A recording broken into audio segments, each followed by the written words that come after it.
नमस्कार बच्चों, मैं विक्रम सिंह। बच्चों, इस बात का ज़रूर ध्यान रखिए कि केमिस्ट्री की शुरुआत आप कैसे करें। मैं 2-3 बातें बताऊंगा जिसके बेस पर आप अपनी 11th और 12th की केमिस्ट्री को सुधार सकते हैं, बेहतर बना सकते हैं। पहली बात कि जब आप 9th में आते हैं या 10th में आते हैं तो मैंने अधिकांश बच्चों को देखा है कि 9th और 10th तक केमिस्ट्री कोर्स में होने के बावजूद, वैसे क्लास 7 में स्टार्ट हो जाता है, 8 में भी रहता है, 7 में भी रहता है, 8 में भी रहता है, 9 में भी रहता है, 10 में भी रहता है, लेकिन वो केमिस्ट्री के संपर्क से दूर रहते हैं, रसायन विज्ञान के संपर्क से दूर रहते हैं, या रसायन विज्ञान को समझने की क्षमता उनमें डेवलप नहीं हो पाती। ये अधिकांश स्टूडेंट में ये देखा गया है। मैंने एक चीज़ और देखा कि बहुत सारे बच्चे बोलते हैं कि सर रसायन सरल दिखता है पर होता नहीं। मैं एक बात बताऊं, सरल का मतलब क्या है? जो समझ में आए वो सरल है, जिससे हम नए प्रश्नों को हल कर सकें वो सरल है, चीज़ों को समझ सकें तो सरल है। तो क्या करें कि केमिस्ट्री आपके लिए आसान हो जाए? तो हम वो सारे बच्चे जो समझना चाहते हैं केमिस्ट्री को, उनको कुछ बातें बताना चाहूँगा। शुरुआत करता हूँ मैं कि केमिस्ट्री में किन बातों को आप जानें, पढ़ें, समझें, तब जाकर के केमिस्ट्री आसान होगी। यहाँ पर मैं आपको बातचीत करना चाहूँगा क्लास 11th में जो बच्चे आने वाले हैं उन बच्चों के लिए, और क्लास 12th में जो जाने वाले हैं उन बच्चों के लिए। लगभग दोनों की समस्याएं एक ही जैसा होता है, लेकिन 11th वालों के लिए ये समस्या होता ही नहीं है। क्यों? क्योंकि 11th वाले बच्चे सोचते हैं कि यार जैसे दूसरे सब्जेक्ट समझेंगे वैसे ही केमिस्ट्री समझ लेंगे। हो सकता है कि 9th और 10th तक उन्होंने केमिस्ट्री कभी देखा ना हो, इसलिए उनको ये बात समझ में नहीं आती है, लेकिन जब 11 से 12 जा रहे होते हैं तो वो परेशानियों से गुजर चुके होते हैं, उन चीज़ों को सीख नहीं पाते हैं जिनके बेस पर वो आगे बढ़ते हैं, 12th को बेहतर बनाते हैं। तो सीखना ज़रूरी है, समझना ज़रूरी है, और सबसे पहली बात है कि यदि सीखते हैं तो समझना और पढ़ना दोनों हो जाता है। यानी कुछ बच्चे बोलते हैं कि सर मुझे पढ़ना नहीं आता है, मुझे समझना नहीं आता है, मुझे सीखना नहीं आता है, यह केमिस्ट्री में कर नहीं पाता कुछ भी। तो मैं बोलूँगा बेटा आप केमिस्ट्री को सीख जाओगे तो बड़ा आसान हो जाएगा। तो सबसे पहली बात है, कौन कौन सी चीज़ें हैं जो केमिस्ट्री के लिए सबसे महत्वपूर्ण है, वो बातें मैं आपको बताऊंगा।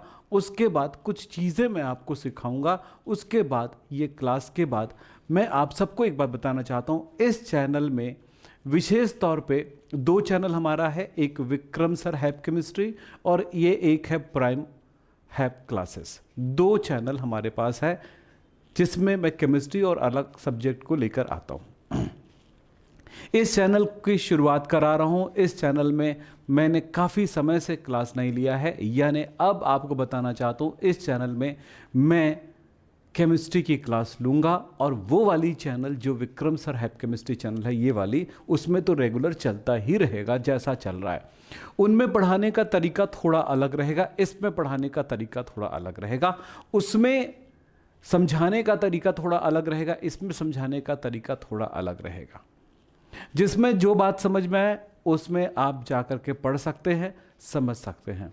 तो बच्चों, दोनों ही चैनल आपके लिए चल रहा है और दोनों ही चैनल चलेगा, एक विक्रम सर हैप केमिस्ट्री और एक प्राइम हैप क्लासेस। जो यहाँ पर हूँ वो प्राइम हैप क्लासेस है। तो चलो बच्चों आगे बढ़ते हैं, बातों को समझते हैं। बात कर रहे थे केमिस्ट्री की, तो केमिस्ट्री जो है उसमें ये रसायन केमिस्ट्री एक्चुअली इसका मतलब क्या है, एक बार अगर समझ जाए तो बातें आसान हो जाएगा। केमिस्ट्री को हिंदी में बोलते हैं रसायन। मैं सिंपल शब्द में बोलता हूं, केमिस्ट्री है पदार्थ का अध्ययन।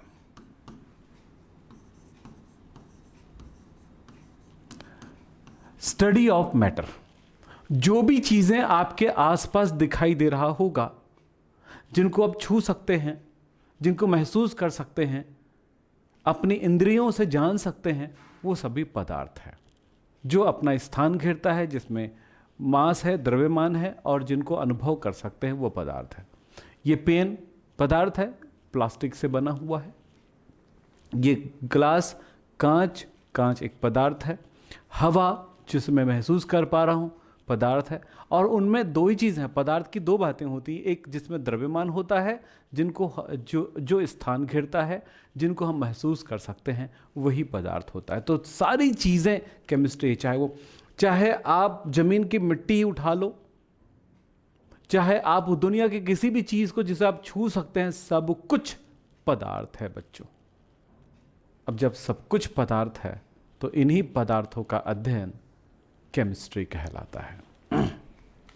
पदार्थों का अध्ययन क्या कहलाता है? केमिस्ट्री कहलाता है।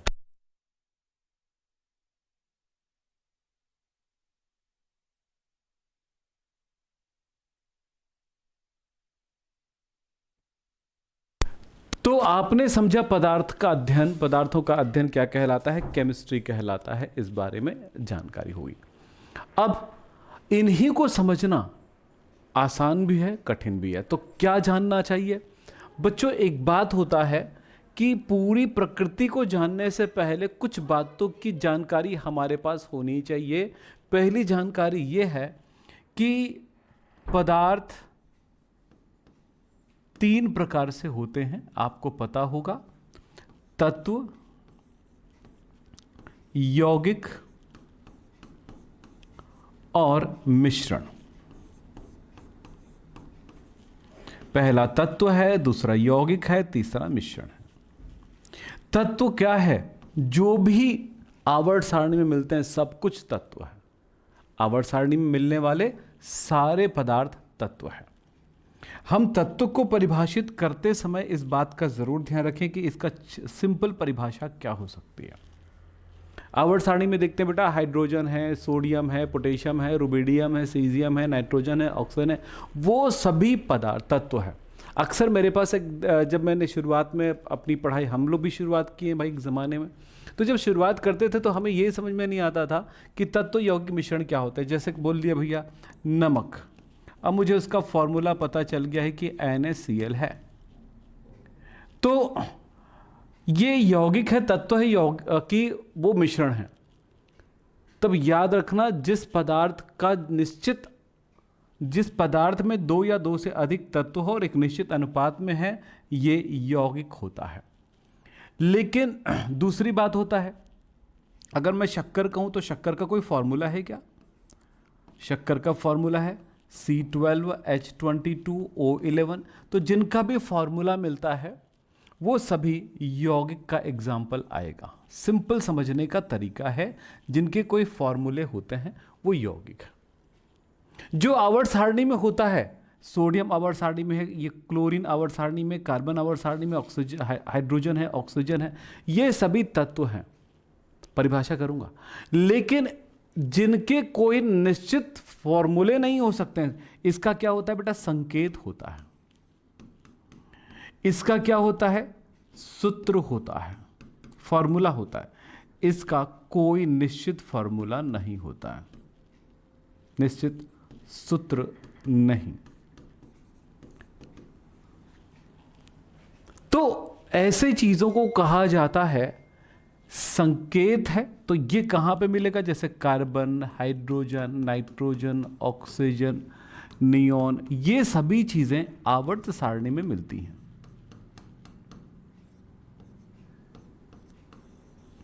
जो चीजें आवर्त सारणी में मिलता है वो सभी।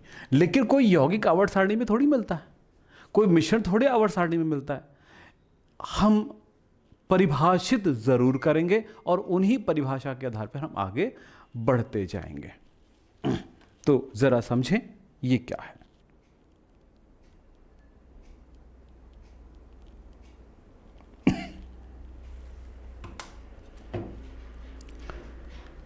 तो यौगिक, सूत्र, मिश्रण। अब मैं यहां पर थोड़ा सा आपको इन्हीं के बारे में बता दूं। तो तत्व को कैसे परिभाषित करोगे बच्चों? तत्व को कैसे परिभाषित करोगे? छोटा छोटा परिभाषा दे देता हूं। ये क्लास 7th में पढ़ते हो। तत्व, जिसको इंग्लिश में बोलते हैं एलिमेंट्स। कैसे परिभाषित करोगे? समान परमाणुओं से बना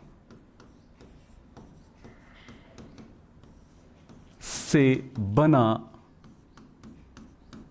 पदार्थ क्या कहलाएगा? तत्व कहलाएगा। जैसे मैंने कहा ना, carbon, hydrogen, nitrogen, oxygen, sodium, potassium, rubidium, calcium, iron आदि, सोना चांदी, सब जो आवर्त सारणी में मिलते हैं। तत्व एक्चुअली 3 प्रकार के होते हैं, ये भी हम सीखेंगे, लेकिन बाद में डिटेल पढ़ने वाले हैं। 11th के चैप्टर 1 में हम इन सारी चीज़ों को पढ़ते हैं। अब बात करते हैं यहां पर दूसरी चीज़ है कि यौगिक क्या है। यौगिक हम कंपाउंड कहते हैं इसको। कंपाउंड क्या है? यहां पर ध्यान रखेंगे, 2 या अधिक तत्वों के, 2 या अधिक तत्वों के निश्चित अनुपात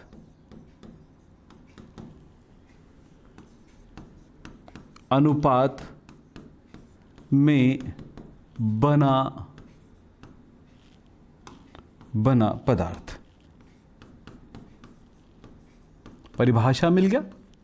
तो एक्चुअली आज शुरुआत कर रहे हैं ना केमिस्ट्री की, इसीलिए बोल रहा हूं यहां से शुरुआत करिए, क्योंकि तत्व यौगिक मिश्रण ही नहीं पता रहेगा, क्या जानेंगे, क्या कर लेंगे।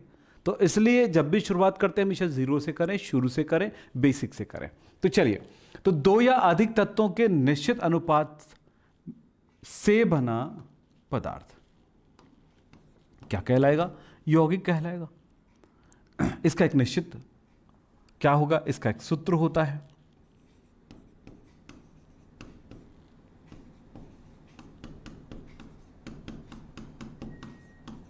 अब यहां पर निश्चित अनुपात बोला है, तो यहां पर एक एग्जांपल देखें, जैसे नमक है।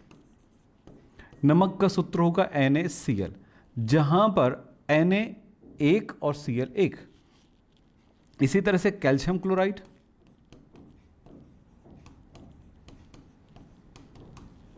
इसमें क्या होगा? CaCl2, calcium 1, chlorine 2। Ferric chloride,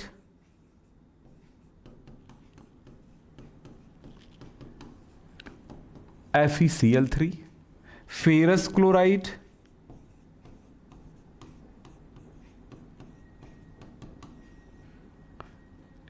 ये क्या हुआ? FeCl2। कॉपर सल्फेट, नीला थोथा,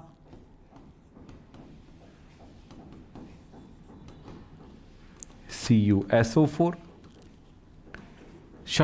ग्लूकोज, C6H12O6। सोडा, खाने का सोडा, NaHCO3।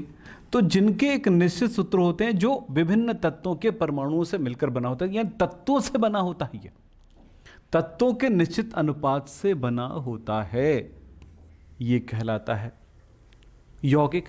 तो तत्व और यौगिक, ये भी पदार्थ, ये भी पदार्थ, ये भी रसायन। रसायन पढ़ रहे हैं बेटा, केमिकल पढ़ रहे हैं।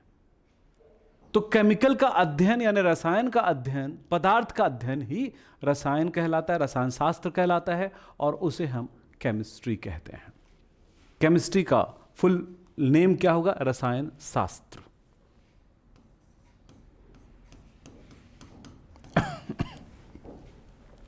अब सवाल आता है मिश्रण।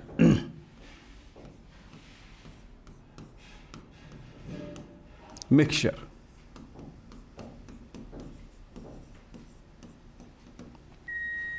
दो या अधिक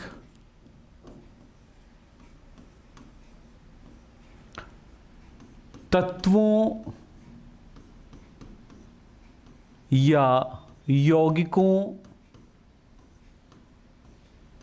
यहां पे तत्व हो सकते हैं या यौगिक भी हो सकता है, यौगिकों या दोनों के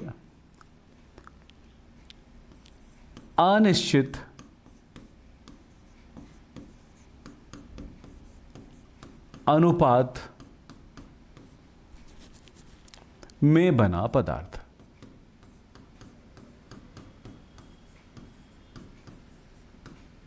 क्या कहलाएगा? मिक्सचर कहलाएगा। इसका कोई निश्चित सूत्र नहीं हो सकता है।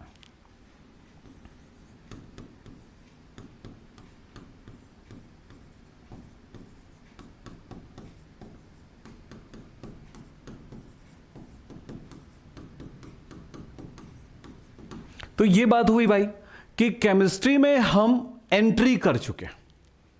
केमिस्ट्री में हमने देख लिया पदार्थ है, इन्हीं का सबका अध्ययन करने वाले हैं। पर इनके अध्ययन इतनी आंतरिक रूप से चली गई है कि इतनी गहराई से चला गया है कि हर पदार्थ का अपना एक महत्व है हमारे जीवन में, हमारे दैनिक जीवन में, और हमारे शरीर के लिए भी, हमारे जीवनचर्या को चलाने के लिए। इस कारण से हम विभिन्न तरह के मशीनें जो बनाते हैं वो भी हम पदार्थों के अध्ययन से ही संबंध रखता है। हर चीज़ पदार्थों के अध्ययन से संबंध रखता है, क्योंकि पदार्थ समझेंगे तब जाकर के उनका उपयोग करेंगे। सिंपल सी एक बात है कि मुझे गियर बनाना है, अपनी गाड़ी में लगाना है, तो लोहा उठाए और गियर काट के हम नहीं बना सकते। हमें ऐसा लोहा लगाना पड़ेगा जिस पे घिसाव कम होता है, अन्यथा वो गियर लोहे का लगाएंगे तुरंत घिस जाएगा, उसके दांते कट जाएंगे। तो कुछ भी नहीं कर सकते, किसी भी चीज़ को उठा करके नहीं बना सकते। जहां पर जितनी स्ट्रेंथ की ज़रूरत है उतने स्ट्रेंथ वाले हमें पदार्थ लेने पड़ेंगे। तो जहां पर जिस चीज़ की ज़रूरत है वहां पर उन चीज़ों का उपयोग उनके प्रकृति और उनके गुणों के आधार पर किया जाता है, उनके भौतिक और रासायनिक गुणों को आधार मान कर किया जाता है। अब चलते हैं कि जब पूरी केमिस्ट्री को सीखना होता है बेटा, तो किन चीज़ों को हमें समझना होगा, इस बारे में बात करते हैं। देखिए, मैं एक लिस्ट बताता हूँ छोटा सा कि केमिस्ट्री को समझने के लिए और सीखने के लिए किन बातों का हमें ध्यान रखना होगा। ध्यान रखें, अपनी केमिस्ट्री को इम्प्रूव कर सकते हैं। तो इतनी एक लिस्ट बताऊंगा, उनको हमें पूरा का पूरा पढ़ना होगा, समझना होगा और सीखना होगा। वो क्या क्या चीज़ें हो सकती हैं मैं बताना चाहूँगा, ध्यान से सुनिएगा।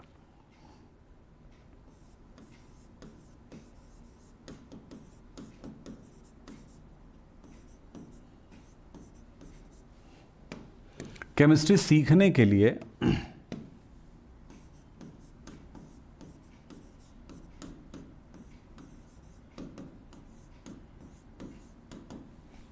अब सवाल यह है कि केमिस्ट्री सीखने के लिए किन चीज़ों की जरूरत पड़ेगी। जैसे कोई भी चीज़ हम करते हैं, कोई भी काम करते हैं, तो थोड़ी जानकारी होगी तभी हम कर सकते हैं। एक पुस्तक खोल करके पढ़ना चाहते हैं तो क ख ग घ का की या ABCD की जानकारी आपको होनी चाहिए, तभी हम उसे पढ़ सकते हैं, है ना।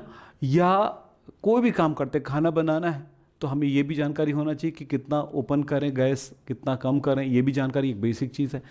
कोई भी चीज़ हो, दुनिया का कोई भी काम करते हैं तो उससे पहले थोड़ी जानकारी होगी, तब अगले जानकारी को हम ले पाते हैं। तो हर चीज़ का एक बेस होता है, बेस से उसके ऊपर एडवांस होते जाता है और आपकी जानकारी उसमें गहराई बढ़ती जाती है। और इसी तरह से केमिस्ट्री की कुछ छोटी जानकारियों को हमें सबसे पहले हासिल करना होगा।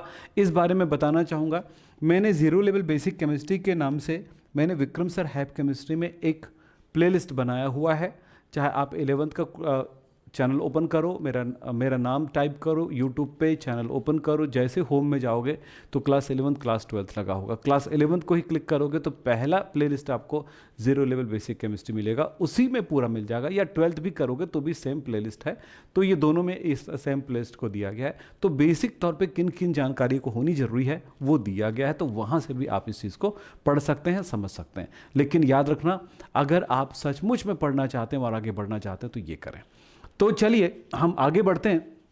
केमिस्ट्री सीखने के लिए बेसिक केमिस्ट्री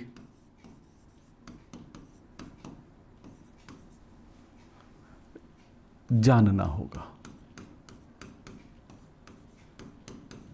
ये बेसिक केमिस्ट्री क्या है, जरा मैं यहां पर आपके लिए लिस्ट बनाता हूं। पहली बात है कि आपको मैंने बताया ना, ये तत्व यौगिक पदार्थ, ये मिश्रण, तो उन्हीं तत्वों को याद रखना है और उन तत्वों को, कुछ चीज़ों को याद रखना है। तो आवर्त सारणी आपको याद रखना पड़ेगा, आवर्त सारणी आपको याद करना पड़ेगा।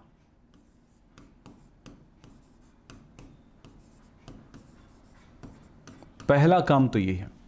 आवर्त सारणी याद कर लेते हैं तो क्या फायदे होते हैं, मैं यहीं पर आपके लिए लिख देता हूं। आवर्त सारणी याद करने से याद हो जाता है तत्व,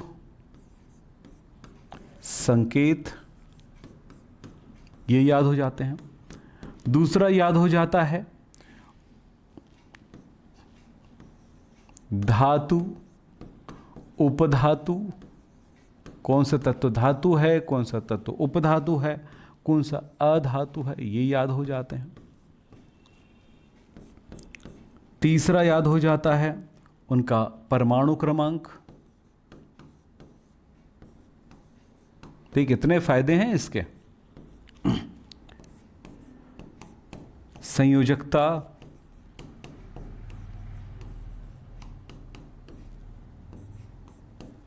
क्रियाशीलता,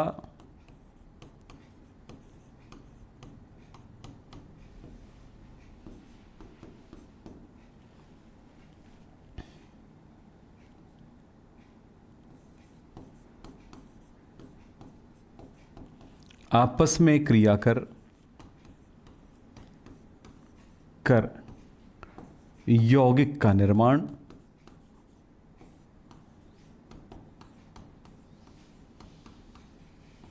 यानी कि सूत्र बनाना।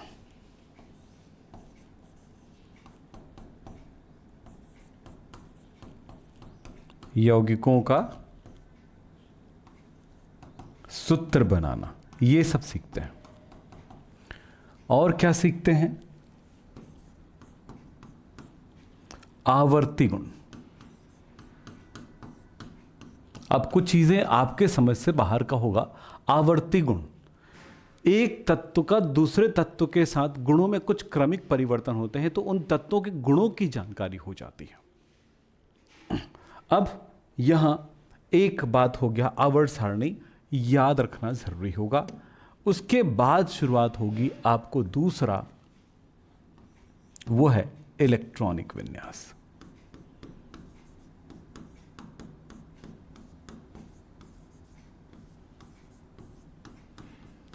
ये बहुत जरूरी होता है।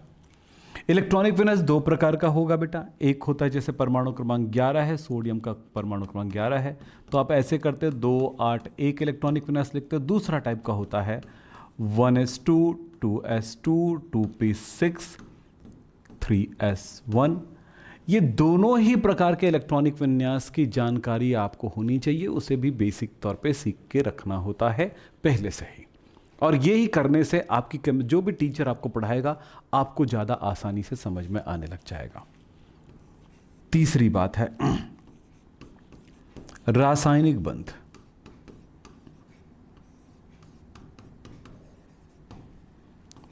चौथा है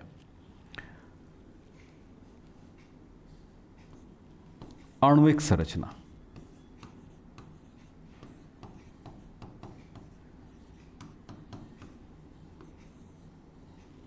तो मोल, आणविक द्रव्यमान,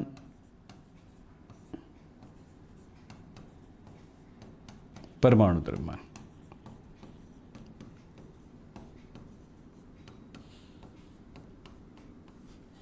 ये कुछ चीजें हैं जो एक बच्चे को पूरी हद तक उनको शुरुआती तौर पे खड़े करता है, उनको एक आधार देता है उसकी कॉन्फिडेंस को, उनके आत्मविश्वास को और समझ का विस्तार करता है। और इनमें से क्या, अब अगला होगा आपका छठवां, वो है रासायनिक अभिक्रियाएं। यही तो केमिस्ट्री के बेस है भाई, रासायनिक अभिक्रियाएं। यहां पर रासायनिक अभिक्रियाओं को संतुलित करना, रासायनिक अभिक्रियाओं को बनाना, दोनों चीजें आएंगा। तो ये कुछ बेसिक नियमों के आधार पर ही संभव हो पाता है। तो इन चीज़ों को लाइन से सीखते हुए जाना है। इसीलिए कहते हैं कि आप जीरो लेवल बेसिक केमिस्ट्री के जो वीडियोस हैं जो मैंने इस चैनल पर डाले हैं उसमें जाइए। इस चैनल का लिंक आपको डिस्क्रिप्शन बॉक्स में ज़रूर दे दूंगा ताकि आपको समझने में आसानी हो। मैं आने वाले टाइम पे, यानी कि अगला मेरा लेक्चर होने वाला है क्लास 11th और क्लास 12 का। यहाँ पर स्लाइड पहले से बना हुआ नहीं, बिल्कुल हाथ में साथ में आपके साथ लिखते जाएंगे, इसलिए आप अपनी कॉपी पकड़ के बैठेंगे, कॉपी और पेन लेकर के बैठेंगे। और ऐसे ही बहुत सारी चीज़ें हैं इत्यादि, तो सभी चीज़ों को आपको सिखाते हुए आगे बढ़ेंगे, है ना। IUPAC नामकरण, यौगिकों का आपने 9th में भी पढ़ा होगा, वो सब करेंगे। प्रयोगशाला विधियाँ, उसके भौतिक गुण, रासायनिक गुण, बहुत सारी चीज़ें बेटा, क्या क्या बताएं आपको, ऑक्सीकरण संख्याएं निकालना।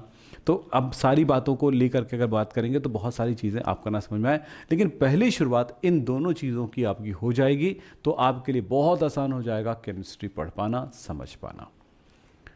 तो 11th और 12th दोनों की क्लासेस यहाँ पर होगा। यहाँ पर सारे बोर्ड के बच्चे होंगे को लिया जाएगा। जैसे बिहार, यूपी, MP वाले बच्चों के लिए क्लास 12th में चैप्टर नंबर 1 यानी कि ठोस है, जबकि दूसरी जगह पे चैप्टर 1 सॉल्यूशन है, विलयन है।